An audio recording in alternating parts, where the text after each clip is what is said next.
introduction. Respectfully acknowledge the University of Arizona is on the land and territory of Indigenous peoples. Today, Arizona is home to 22 federally recognized tribes, with Tucson being home to the O'odham and the Yaqui. Committed to diversity and inclusion, the university strives to build sustainable relationships with sovereign nations and Indigenous communities through education offerings, partnerships, and community service. So the Native Voices in STEM seminar series is co-sponsored by the Indigenous Resilience Center, the University of Arizona, Sloan Indigenous Graduate Partnership, the Water Resources Research Center, the Native Fuse Alliance, and the Office of Societal Impact. This seminar series highlights Native scientists, engineers, educators, leaders, and social activists, providing students with an opportunity to network and learn about the research and careers of Native leaders in various fields. Each session includes a Q&A segment at the end where all attendees are encouraged to engage with the speaker, ask questions, and participate in the discussion. So today we have IRA's visiting scholar, Dr. Joe Brewer, who's a citizen of the Cherokee Nation, is a professor of environmental studies and Indigenous studies at the University of Kansas. He earned his PhD in Arid Lands Resource Sciences from the University of Arizona and his MA in American Indian Studies from the same institution. His research focuses on Indigenous land tenure, sovereignty, and natural resource management. Dr. Brewer collaborates with Indigenous communities on land stewardship, energy sovereignty, and integrating traditional ecological knowledge into environmental sustainability efforts. His work emphasizes the importance of Indigenous governance in addressing contemporary environmental challenges. Welcome, Dr. Brewer. Yeah, thank you. Thank you.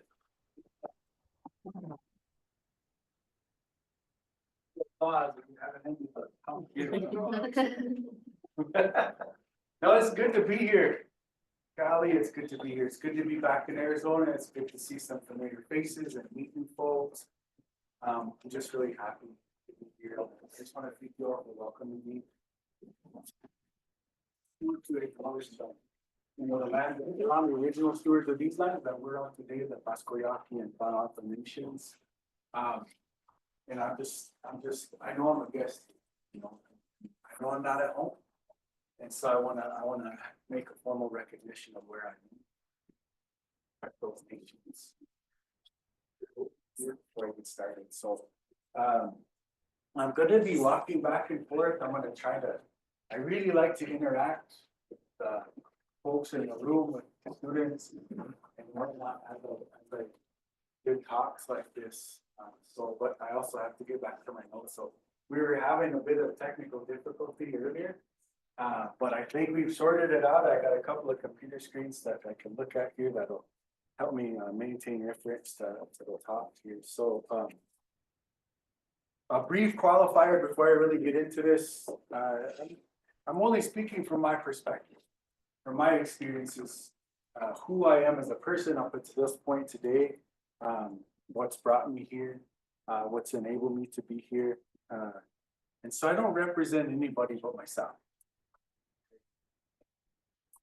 And the research that I'm going to be presenting here today is really from communities, really from Indigenous communities that I've had a chance to work alongside for quite a bit now, for quite some time. And so I don't own any of them. It's not mine. I have the unique opportunity to work with communities, and that information is there. I've asked for permission to talk about these things here today with you all, and I've been granted permission to talk about these things. So I think those are important, especially in the world that we live in today. I think those are important points that I need to make for myself, to where I am today. This talk is entitled Indigenous Ecosystem Stewardship. And so for some that's a familiar title, and for others that's unfamiliar. So think about what that might mean for you, what that might mean in regards to your experiences and where you come from, in regard to your experiences at this university. So hopefully today I can give you some examples of how I've kind of engaged with Indigenous ecosystem stewardship. This idea of stewardship, how we steward an area, how we steward an ecosystem, how we're a part of it, right? Hoping to demonstrate how a tribe and some of the communities I work with think about that themselves. Before I get too far down the road, I'd really like to take.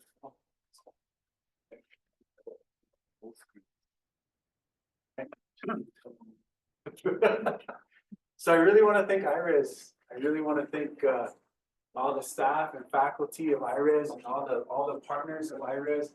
I want to thank you all for having me here for these this week and a half now. The remainder of this week. And I want to thank all the folks that I visited with all for the last week and a half, and the folks that I'm going to be visiting with. I really respect everybody's work. I respect what you're doing. I mean, there's some amazing research going on in this stuff. There's some things that are game changers. And I've had an opportunity to learn more about that. So for the folks that for the staff at IRES, I just want to take a moment. Can you stand up for those who don't know that work in the IRES pod upstairs or here in this building? Can you stand up really quickly? Because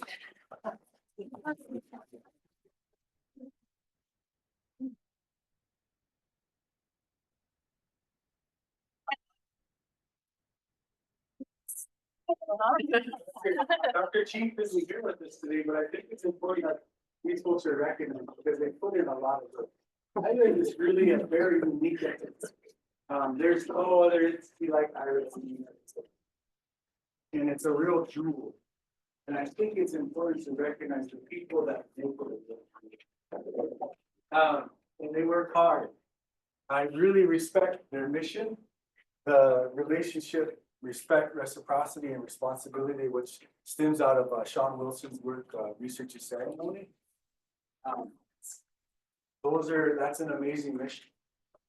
You know, I feel like with visiting scholars, with the other work that they're doing at conferences and putting on conferences and the travel and the relationships that they're building all over the world, this is such a unique entity. It's a real jewel.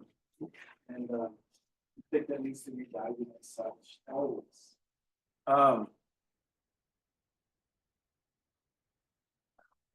Okay, next one. I want to talk a little bit about myself, like how I come to the research, how I come to be a professor at the University of Kansas. Who I am, where I'm from, how it influences me, how it influences the work that I do alongside tribes. And so my underpinnings as an individual, as a person, really come from family first. My family means a lot to me. My relatives mean a lot to me, my community, and my mentors mean a lot to me. This is my family, my little family. My wife, my oldest, Iowa, my daughter, Sinandi,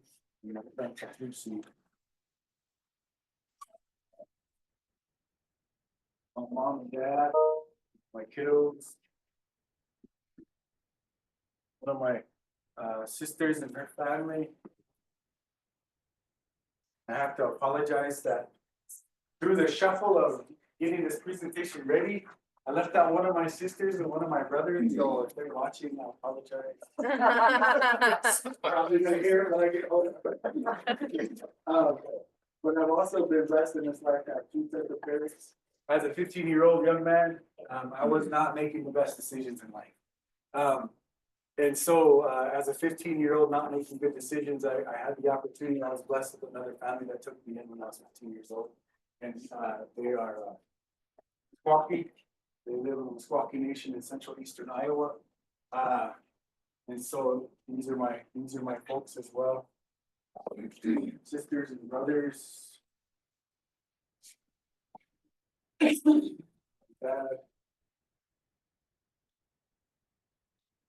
Community. Why do I bring these pictures? I designed this talk primarily for graduate students and undergraduate students. And so I bring these pictures to you, I bring my reference to you in regards to like who I am as a person, because it defines how I work alongside communities. the things that I learned in my community where I was raised, with and around Meskwaki people most of my life, has really dictated the way that I approach research, the way that I approach communities. And so none of my research, I'm not a researcher that comes to communities with my own research objectives. I'm an individual that comes to community based off of community needs. So I listen to communities, what they need, and I design my research around that, around those needs specifically. So grants and papers and these types of things are all stem from listening to community. And I learned those things at home, first and foremost. My formal education, so I have an undergrad from Iowa State University. I'm a tribal college student. I'm a tribal college alumni, tribal college universities, Haskell Innovations University. I'm proud of that. Of course, I got my graduate degree from University of Arizona, American Indian Studies and Law, and PhD in Sciences. So I have these degrees, right? I have these pieces of paper that I worked really hard for, right? But my underpinnings as an individual, as a person, come from first. What I've learned through my formal education is really a tool in my tool belt. Those are all tools that I use to approach issues, approach concerns, approach community needs.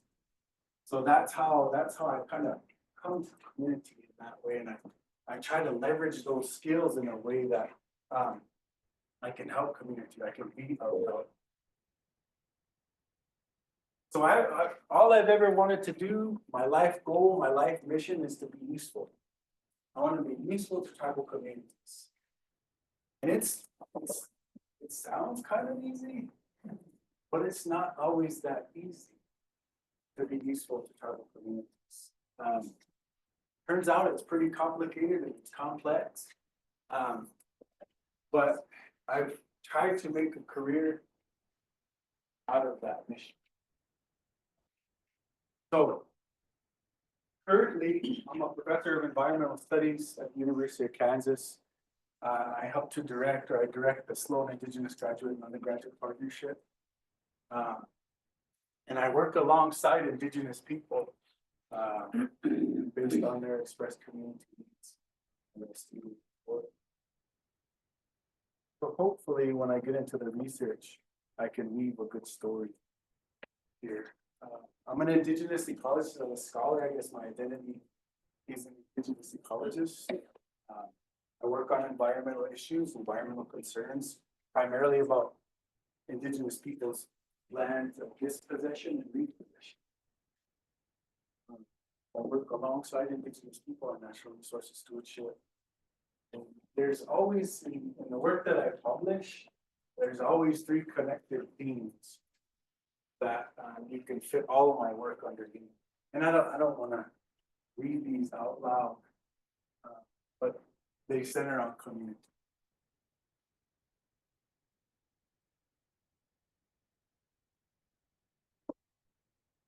So I'm going to present some highlights of the research, with some active research or research that just recently finished. Here's kind of a list of those, just like a brief outline. Talk a little bit about biomass up in Alaska. Talk a little bit about some of the forestry work that we're doing there.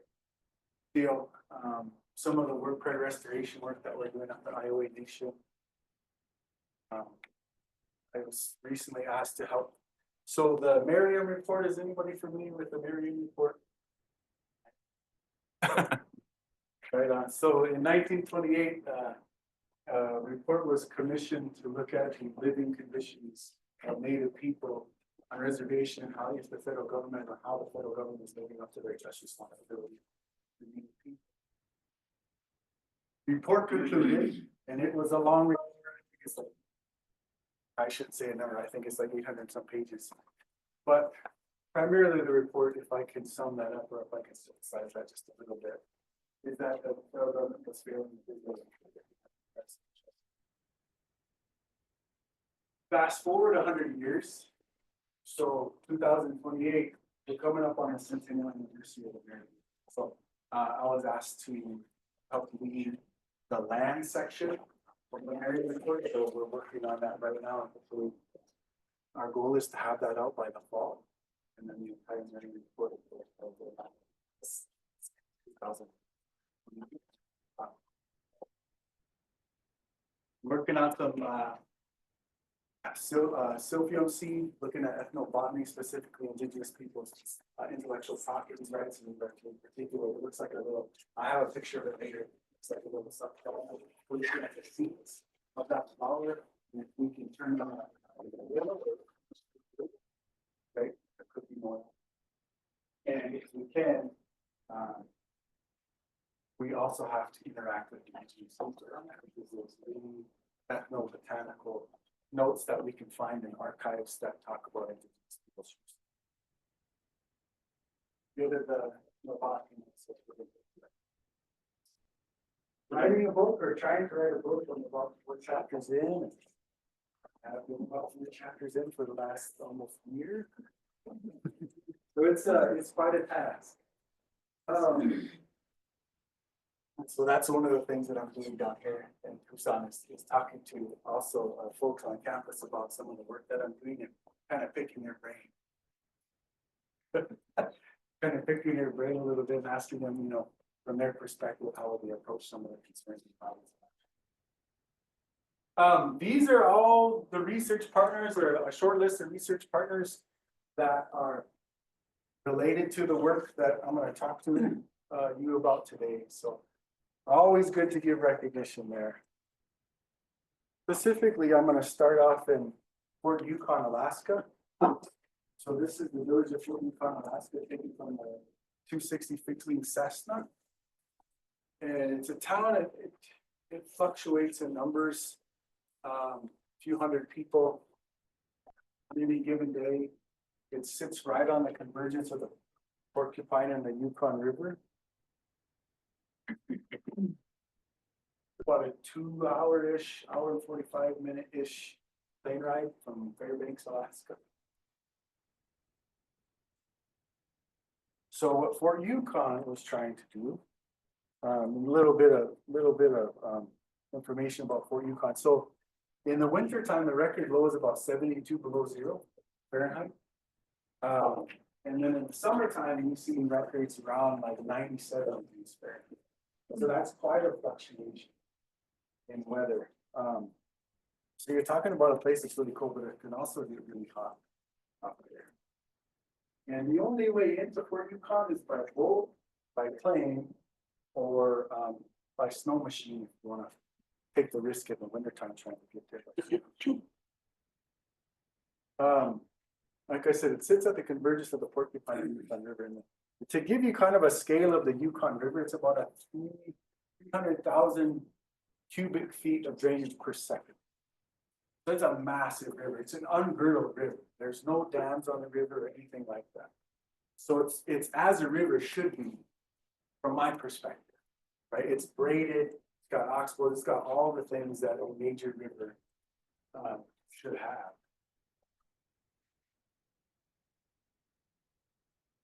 So what is Fort Yukon trying to do? In the past, I should say, they were expending extraordinary amounts of money on flying in or barging in low sulfur diesel fuel, which is extraordinarily expensive. So the fuel itself is expensive, but also barging it in is expensive.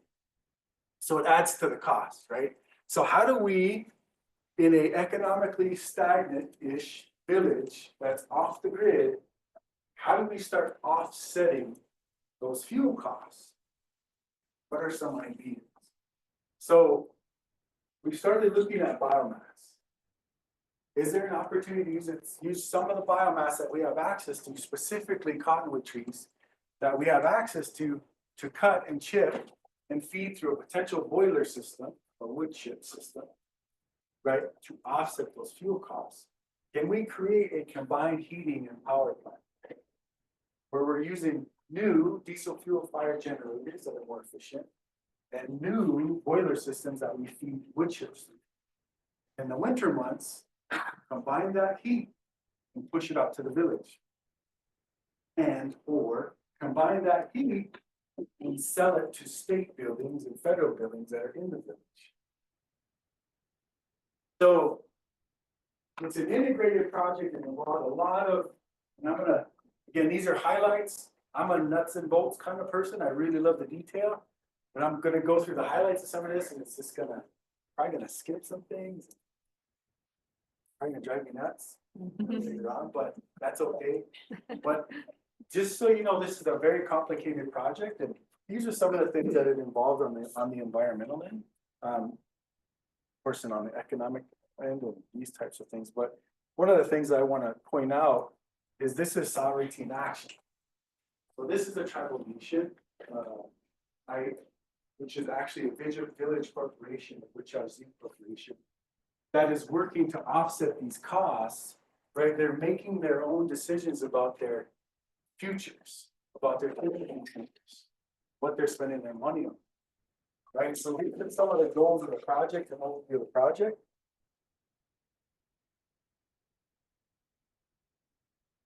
Here's kind of a breakdown of those fuel logistics goals. So we're looking at offsetting a lot of fuel over the year. Yeah, that's so we're estimated. Right, when the project started, we were at 145,000 gallons per year of low sulfur diesel fuel. So over a 5-year period, you're spending about $4 million. That was a few years ago, so you're spending a lot more now. So the idea is to offset that by at least 78,000 gallons per year. What I love about this project and what I love about all the projects that I worked on thus far in my career is that tribes are very interested in sharing with other tribes or any other community, any other rural community in rural Alaska that needs to offset heating costs or costs in general that are just extraordinarily high. So how do we create best practices and share those best practices with other communities? I just love that about this project, right? And so I was originally brought on this project, in 2012, and I was brought on just to test the field methodologies that they had developed in identifying some of the cottonwood stands that we would access to cut and chip for the fuel.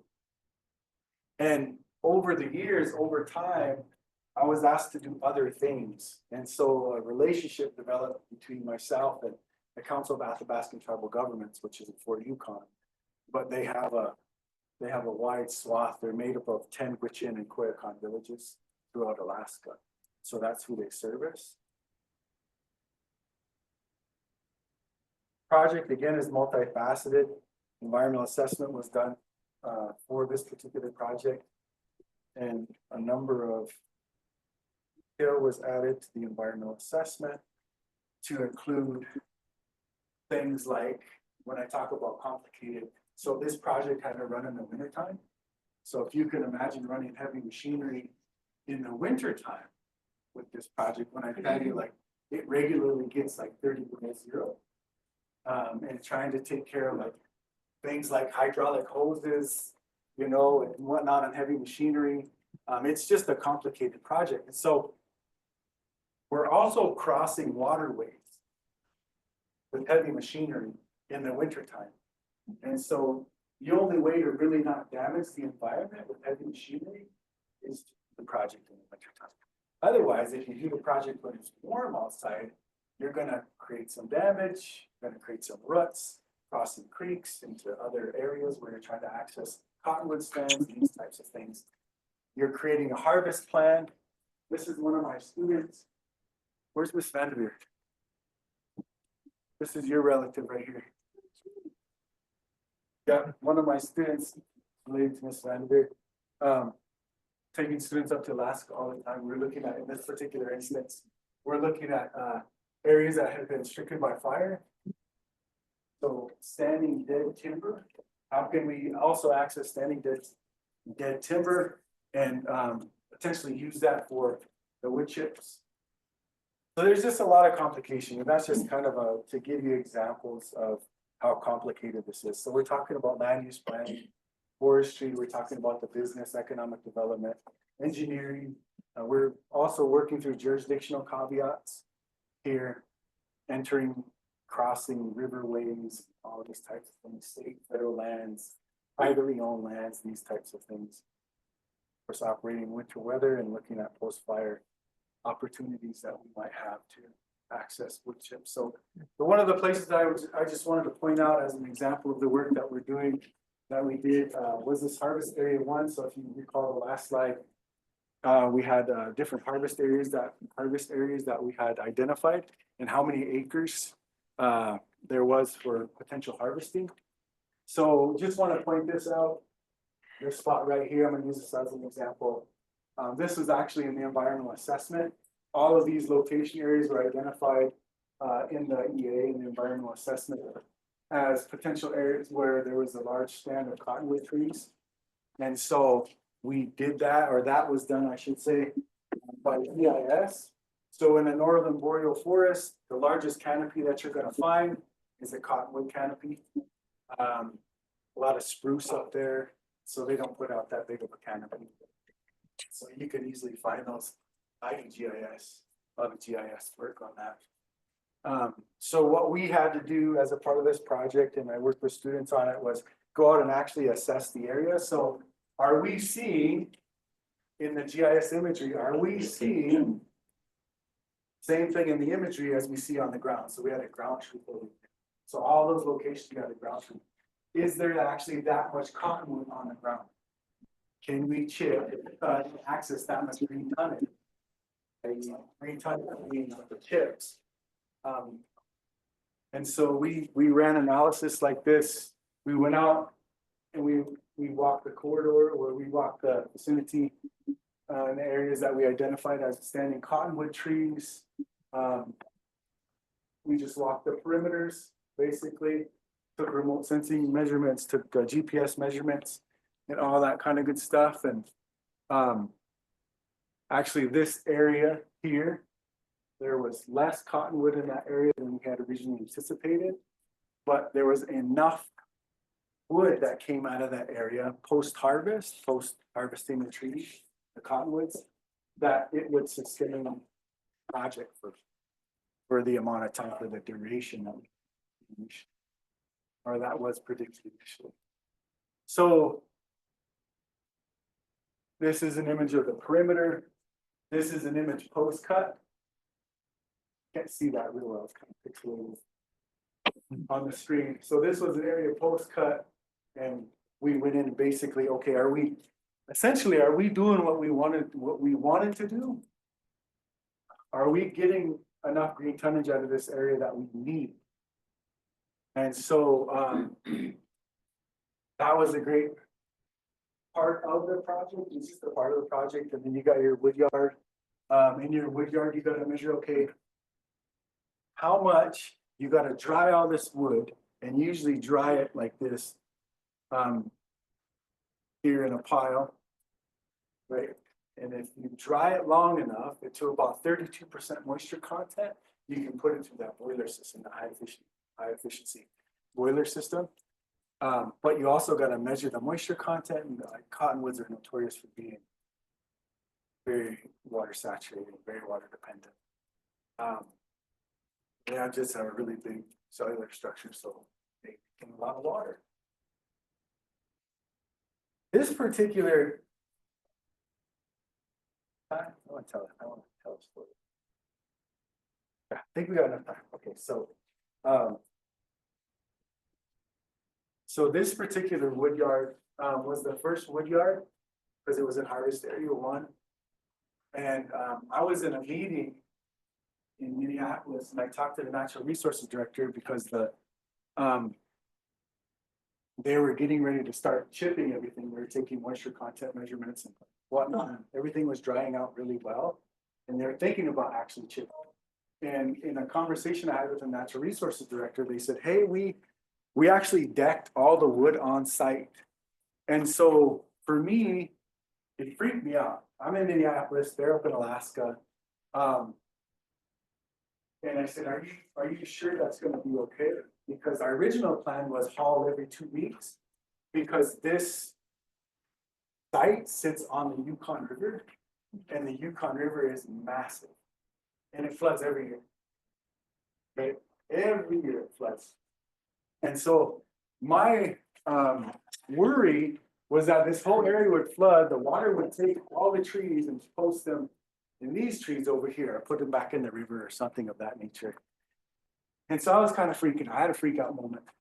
And talked to the natural resource director, he said, no, we went with a contingency plan, which we had created pre-harvest, that the folks that were working on the project had the opportunity. Basically, they had the room to make decisions on their own, because these are folks that live in community, that live in Fort Yukon, have lived there their whole lives. And what they used as environmental indicators to tell them that the Yukon River wouldn't flood, because they said the Yukon's not gonna flood this year in this area. And this always, like, this story, like, every time, it's like, so I was like, well, how would you know that? You know? And they said, well, so it rained that winter. Snowpack upriver was dense. And given that it rained, the ice wasn't as hard as it usually is. And so they said that once that snowpack melted, there's going to be enough water in the main channel to push that ice out real fast, because the ice was rotten, because it rained. It wasn't cold enough, it would freeze hard or thick. And they said, so that water is going to push out, everything's going to push out, and it's not going to flood. And I was like, okay, sounds good. And sure enough, it never flooded. And so for me, it was a great learning experience. Like, I grew up, I told you guys a little bit about how I grew up. I grew up outdoors, my dad's hunting, fishing, very knowledgeable person in the woods. And I grew up that way, but I can't tell you if the river's gonna flood or not. I can't do that. Folks could tell you about this massive river flooding or not flooding, use all the environment and mental indicators that they have. So later on, I went back and talked to the operators. Like, how did you, like, I can see the environmental indicators of, like, it raining during the winter and the snowpack up north, but, like, how does that knowledge, like, how is it transmitted in the community? Like, how does it work in the community? I told you I'm a real nuts and bolts person. I like the process, how that works. Like, how does that knowledge flow through the community? So I was able to learn more about that, about people that had trap lines upriver, and they had to cross the river to get to those trap lines, so they knew how deep the snow was. That year that they had to cut new trail because the snow was deep in one place and it wasn't as deep in another place upriver. So there's all of these, and then that information comes back to town. And like in some of our tribal communities, uncle just sits down with auntie or grandma, and they just have a conversation about what they've seen that day. Right, so it's familiar. That was familiar to me. But I started to learn about how that knowledge is transmitted through the community, and it was a great learning opportunity for me. It was an excellent learning opportunity. In this project, we also have a lot of habitat enhancement will come with, which basically comes with compliance. So as you run projects like this, you still got to comply with state and federal laws, even if your environmental assessment passes, muster. And so basically, like, after you cut an area like this, is the habitat coming back in the way that you had anticipated? And so after the harvest, after you cut the trees, you go back out to that area and you measure, okay, well, one of the things that we wanted to do was create more of habitat for herbivores, the grazers, and open up a whole other, fur-bearing animals, trap lines and these types of things. So open up opportunities there. And so we went back in, and I just took a picture of what we worked on the whiteboard, how we kind of developed our methodologies. We can talk about that later. That's probably boring. So basically, the image that you see on your right is a grid that we had set out initially in our methodologies that we wanted to study everything within those circles. And then within those circles, we would figure out, okay, what's going back? What vegetation is going back? Is it going to promote fur-bearing animals coming back into this area. And so the image on your left is areas that we GPS. So every one of those circles is a plot, basically. Every one of these circles is a plot. And here are plots. Of course, when you design it in the lab, sometimes it's way better than when it actually comes out in real life. Right, but these are really wood yards right here. And so what we found out, or what we found in our habitat enhancement post-harvest was that those areas were supporting or would support fur-bearing animals coming back, grazers coming back, herbivores.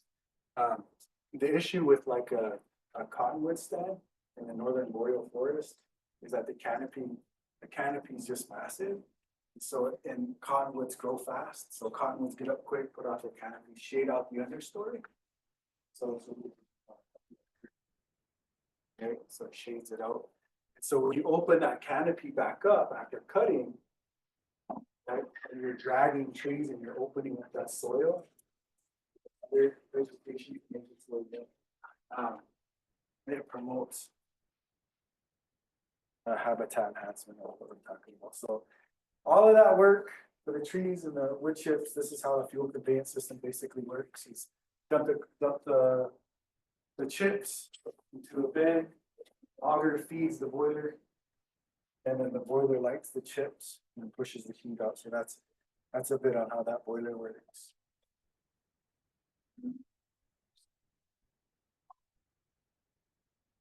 The actual boiler. One has a brand new combined heating and power facility. So that's it right there. It's brand new. Few years old now. But they're dialing it in and they're figuring out who they can sell heat to and who they can't sell heat to, and figuring out plans and how can we interact with the village more and whatnot. So that's a project that I was really proud to be a part of. Again, I started on the forestry end of it and I ended up doing all kinds of stuff. But that's what I love about being an interdisciplinary scholar. Is that I can tap into all kinds of, not just me, my skills, but others, like communicating with other folks that I'm in, creating networks, creating research.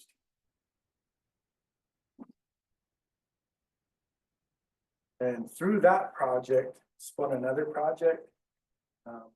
One of them looking at a deeper sense of place in Alaska and boreal forest, looking at the Gwich'in language. This is the Gwich'in community I was working with.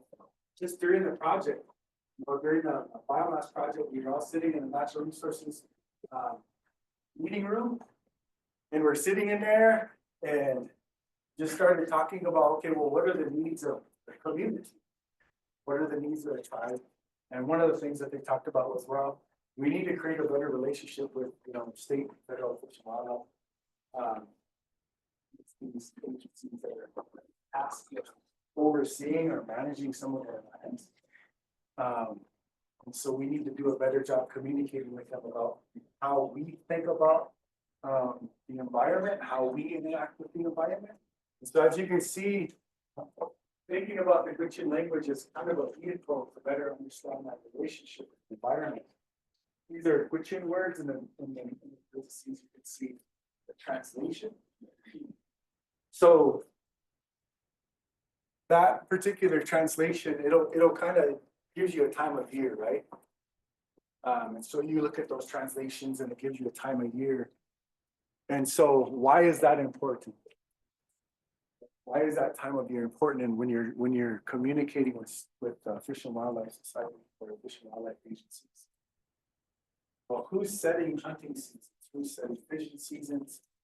Right? Who's regulating those seasons? So in that kind of dynamic, start to unpack this language, and it gives us more information about when those seasons might need to be open, right? So the best example that I can give you all is moose hunting. Right? So the best time, right, to open the seasons after like a few frosts, when the moose have an opportunity to proliferate, right, that's when the males will. So those populations can continue to grow. It's problematic when you see a moose hunting season that opens prior to those frosts. Why is that problematic? We're not creating more populations. We're putting stress on that population. And so with this language, understanding which language, okay, we want to wait till it's at least 3 frosts in, right? And so that helps us better understand wildlife management. Times of year in which we should probably set those seasons. Sometimes that's difficult though, right? Especially as a state or federal agency that's tasked with setting those seasons. Because, you know, sometimes you're tied into different, you're tied into systems that basically require you to set a season, and you don't know when that frost is coming, but you got to put a date on the calendar and when we're going to open the season. And so with consultation, with a proper consultation with tribal nations, we might come to better conclusions about when to set those seasons, or be more flexible, be more agile in how we do that. So one of the products that came out of that work is this particular report, where we were able to, working with the team, we were able to create a seasonal wheel on which in relationships switch from one maybe wildlife species to another, and the time of year that happens. We're also able to get into the real detailed information on these areas in between seasons. What do you like? What are you eating then? What does your relationship look like then to like wildlife? What are you depending upon at that time of year? And so all of these, we're all naming it the chin. So really just another project that we're currently working on is Iowa Nation Prairie Returning.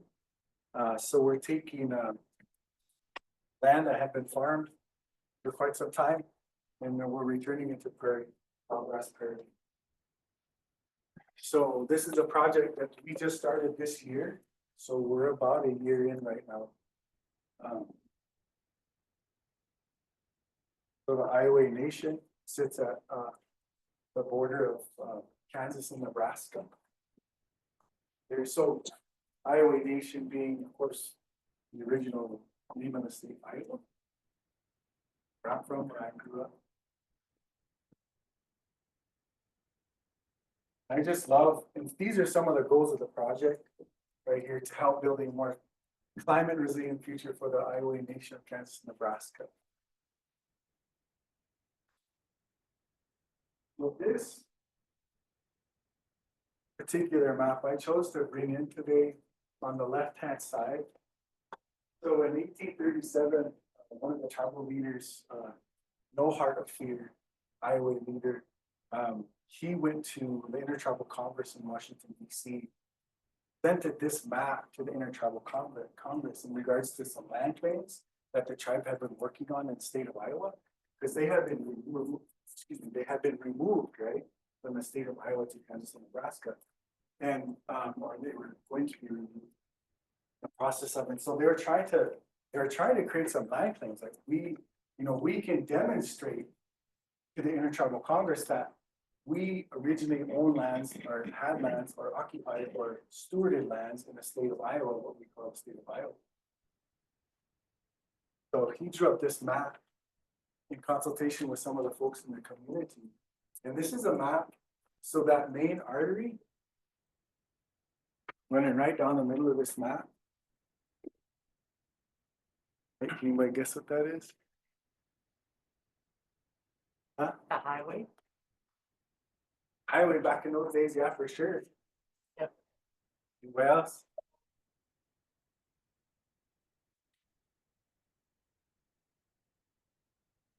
Mississippi.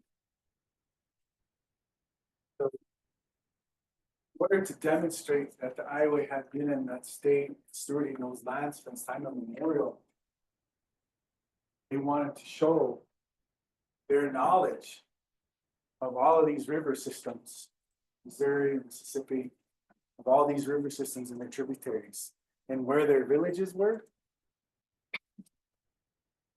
and where their trade routes and walking paths were in those times. So I've seen some awesome maps. But not to take anything away from those maps, I've never seen. So what we did was, the permission of the tribe. So another researcher did work with the permission of the tribe, working with the tribe in 2003. They looked at all the rivers and tributaries and basically geospatially referenced everything. And so what we did was we kind of superimposed or laid this map, made it a little transparent, and placed it on the prairie ecosystem map, tall grass, short grass prairies, just to demonstrate all the land that the tribe used to steward back. So we're talking about prairie people, talking about folks that live in a prairie ecosystem, tall grass prairie, short grass prairie. And we're talking about folks that have vast knowledge of the land. Vast knowledge. So if you can see, just to kind of reference, so Chicago is over here, right? This is the state of Iowa. This is Des Moines. So this is how, using this geospatial information that we've been working with the tribe, this is how we kind of situated the map that Nohart created in 1837. And you can just, to me, like my mind is just goes in all kinds of different directions. I'm thinking about, experts that lived in some of these locations that knew exactly what time of year to burn or how often to burn a prairie ecosystem, why it was important to burn, what the purposes were for burning. It's to, bring in for hunting purposes or something of that nature. Or some of these areas were getting too woody, so they wanted more grasses in the area, so they burn maybe every 5 years or something of that nature. So in working with the Iowa Nation, who has been removed out of the state of Iowa and somewhat removed from, Nohart's understanding of their history, as far as geographically, into Kansas and Nebraska, just been an amazing experience to think about prairie restoration. So this is one of the tribal elders, Lance Foster. He's a great man, just moved on recently.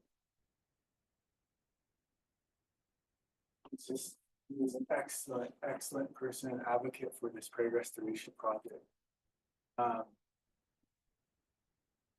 One of the things that the tribe wanted to do, one of the things that Lance wanted to do, also inform other tribes or anybody that's interested in prairie practices. Have these themes from tribal nations come out of tribal nations, like you want to help tribes. Okay. Help tribes. So it's just an amazing person. Broader premise, of course, of the project, sharing knowledge. So this is on Iowa Nation land. The land right behind the crew that we're all standing there is one of the sites that we're already drilling seed in. Here's some of the seed. So we actually get our seed out of the state of Iowa. That regional seed out. We have a lot of conversations about, okay, what does this, what's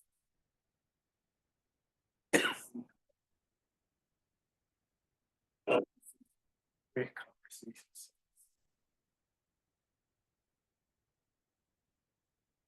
These posters that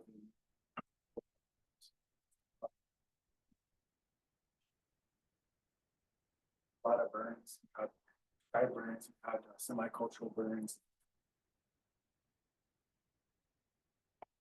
So a lot of my work, and I'm going to bring this in for the students. Sometimes, especially as a new faculty member, I was thinking about how how can I be a useful person to my community and other tribes and still accomplish or fulfill, right, the publication requirements that I have, the grant writing requirements that I have as a faculty. And I've had opportunities to write about all of these things with permission from the tribes. There's some things in negotiation with the tribes and conversation with the tribes that I don't write about, and I'm happy to not write about. Some things I point out myself, like I shouldn't write about. There's grant funding that we go after to support the work. So I'm a kind of person, like I don't ever want the tribe to have to pay me the work. I want to go after the grant, support the work. Had opportunities to do that as well. Awesome. And created things like, these are basically field guides for the region. Alaska, looking at different species of trees, their uses, from the ethnobotany work that we did. Field notes, so like this particular, it's a packet, it'll go to the K-12 schools. Do field work and these types of things and identify those trees, identify the uses. There's a Silphium project that I talked about earlier, that was sunflower. I was talking about potential uses of the seed, the relationship that tribal or indigenous knowledge has to, you know, cure and maintain and protect that. And everywhere that we've gone, we always try to build programs where we're credentialing the community members. So there's a way to create credits from the university that we can apply to the work that we're doing. So whoever's working on a project from the community can receive college credit or even potentially a certificate that we might create. And we work on that as well. The pollinator do pollinator surveys for the radio station. And I've had a lot of opportunities to take students that we've done, have those students sometimes placed.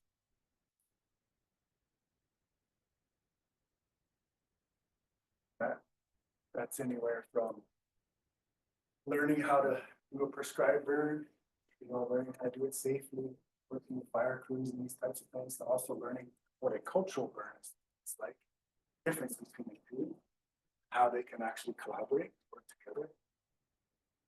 There's lots going on. Approach is that you don't really get into real detail. Here's a community member right here who taught how to drag fire. Any questions or comments or anything like that?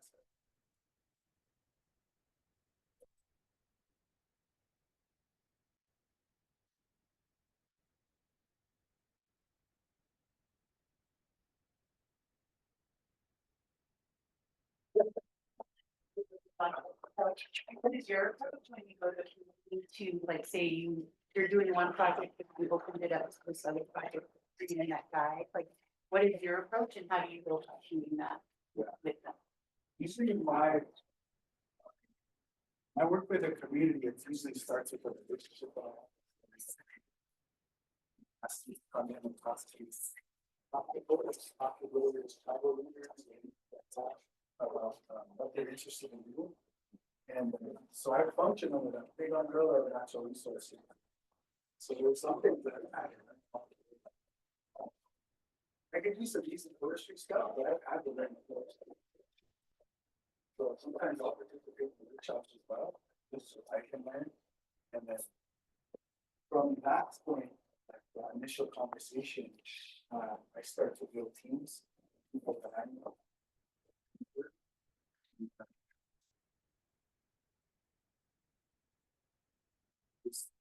What we can do is that I can do, what we can try to find somebody to help out with that.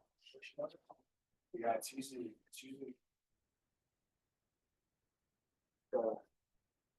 that's the amazing thing about education, like education is taking me to a lot of places.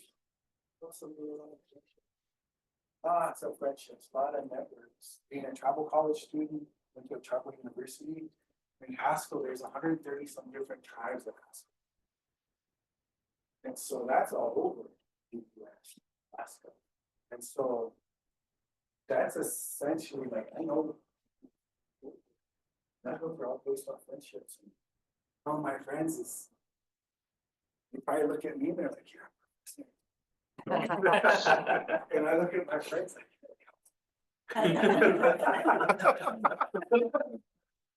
and so those friendships, you know, they're lasting. We connect with one another and we say, hey, we need you up here. Can we talk to you about administration, smart quality project? That's usually where it starts. I always.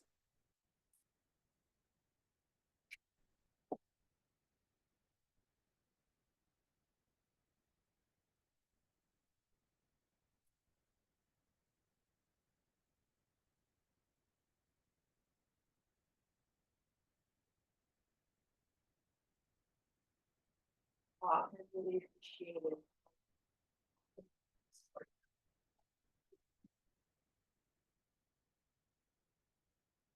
It's a broad question about both ways of communities around data sovereignty, because I feel like we from communities already know like how to appropriately navigate that. Protocols, we know what not to share, we know what's not for us. But how do you see that being operationalized in data sovereignty? It's kind of a mixed bag right now in regard to like tribe sophistication, community sophistication, how it's stored, how it's collected, or research and all that. It ranges from anywhere from a tribe. Which is it more of your types coming along or Yeah. okay. Anybody you talk to is ours. That's our, we own all of that. But you don't really And to like part of that like too that is Because hers still short in on that her publish. a bit. even the straight leg one. Yeah, well, these ones, Do yeah. you think that maybe going up in size would help a little bit? Because you could always The ability what to the, cut what them our off. longer ones do here too is they like flip over the sweat. So there's you that, like and it's six ways. all the way Yeah. I don't know to if sitting you- down with the tribe So yeah, just my older and ones. writing up an IRB. Had interns that went with me on trips where tribes said we need an IRB, we don't have an IRB, but we realize they're important. You guys help us with that. Interns that being put on that project. Talking to the tribe about, okay, how can the information that you're being asked for by the people and the agencies that we've worked with for years come back to harmony? Having those conversations, tribes, because they haven't had them before. Like, give you an example, I can keep it pretty general, but like hunters' knowledge and where they hunt for specific particular species. That information is actively being extracted from the hunters by, and try not to give too much information away, is being extracted by the hunters, but how could that come back to harm them? Well, if there's no like data plan or data governance that's been applied to that relationship, like contract or something like that nature, that information can sometimes be seen and published. So in areas where hunting is open to everybody, that area on a map, pinpointed on a map, like that goes back to these. So I've seen everything in between. Really sophisticated. I'm excited for some of the tribes that are really kind of starting the conversation. They're thinking about things that I've never even considered. Are both, you know, I can say.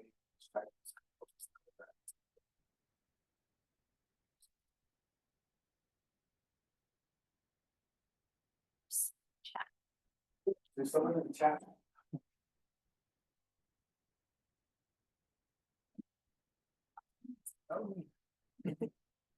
It's, if people send me. Oh, thank you. Okay. Right on. I couldn't see, I just saw something. I had a question. So one thing that I've been working on is, helping students become familiar with terms. So when were your degrees conferred? Because that's important. And did you double check with your transcripts? And then also the second question is, when you do a proposal to a tribe, do you also include that I'm gonna pay for myself through this grant, or we're gonna work on a grant together? And then are you a consultant, and then do you have to do like a federal form where you save part of your taxes to pay back the government? Like, these are important questions if you're planning to do grad school or consultant work as an undergrad. Yeah, those are awesome. Yeah, absolutely. So were you specifically asking when my degrees were conferred? Yeah, because like Yeah. students don't often know this information. They don't know that they need to follow up with their university to find out through the grad path that their degree has actually been conferred. 100%. Yeah, I've known folks that have taken on jobs and they very shy of graduating and then walked and did the whole ceremony. That's really done. That's really important.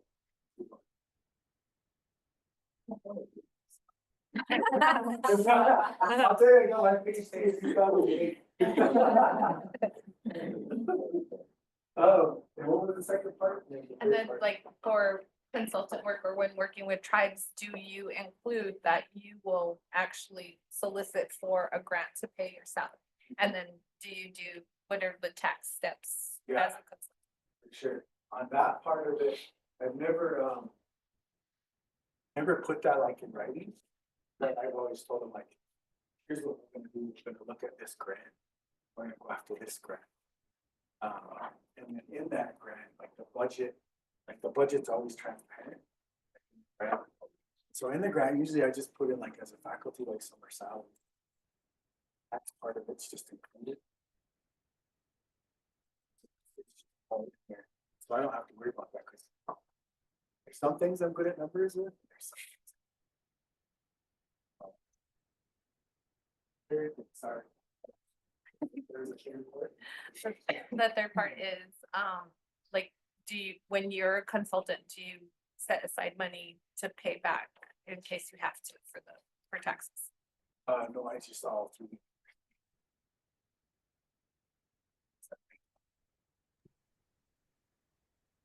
For your presentation, it's really cool to see the range of research that you're involved in and the different projects that you're doing. I have a question about your research that was the Alaska, and there was a point during your presentation when you were talking about, I think the term you used was like ground truthing, and I just want to know more about that because it seemed like an interesting way it seemed like an interesting way to do research when you're heavily reliant on maybe satellite data, GIS, or all these other kinds of things. And the reason why I'm asking this question is because, here, too, a lot of people in environmental sciences will just have that very top-down satellite approach. It's always kind of uncomfortable for me. It feels very obscuring, of local conditions. So I wonder, what do you learn with that methodology, and how does that inform, the kind of things that you're doing? For sure. In working with engineers and GIS, I learned hot here. We're like, we know everything already. Yeah, because it's slow down process. Yeah. And folks want to get going, Yeah. on the projects. But for me, like that one instance where we looked at that first harvest area, there was less trees in that area than we thought. And so basically, we had more mature cottonwoods that had a bigger canopy than we had anticipated. But it ended up working out. There was enough chips coming out. So, yeah, there's a ton that I'm sure you can actually being on the ground. And what I really love, I mean, like the stuff that I really just geek out on is when I'm in the woods with someone that's from there.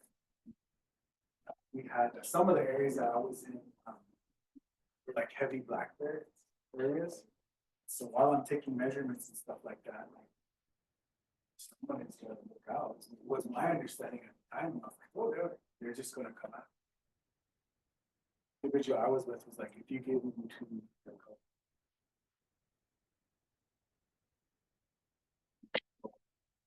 Being out in the woods. I can tell you like how long that cottonwood stand has been up. Have you been in this area before? And they'll tell you how long is this cottonwood, and I can core, trees, see how old the tree is. So I'm gonna come to a good understanding of where the stand is.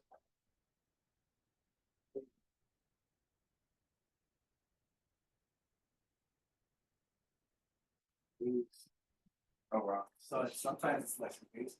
Yeah. Yeah. Lots. Yeah. So much. Thank you. Yeah.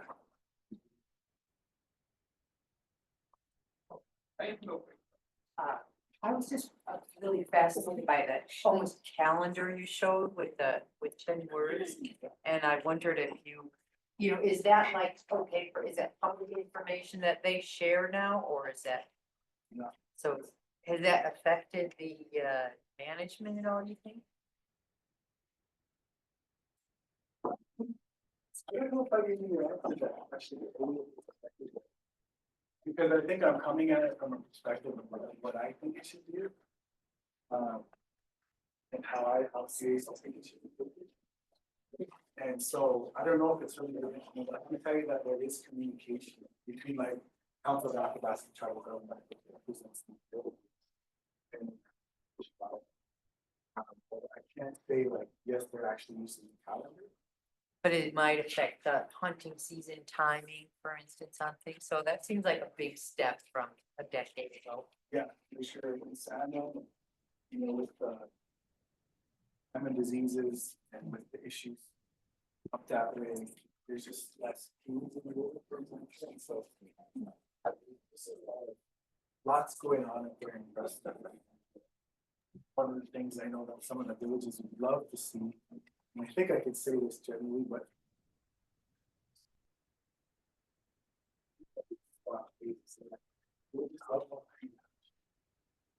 Dr. Brewer, we have one more question online. actually come out actually live there instead of living in Fairbanks and come out. Research for a couple of days ago. Get a better understanding. We're going to come, they have more well-rounded research. They can really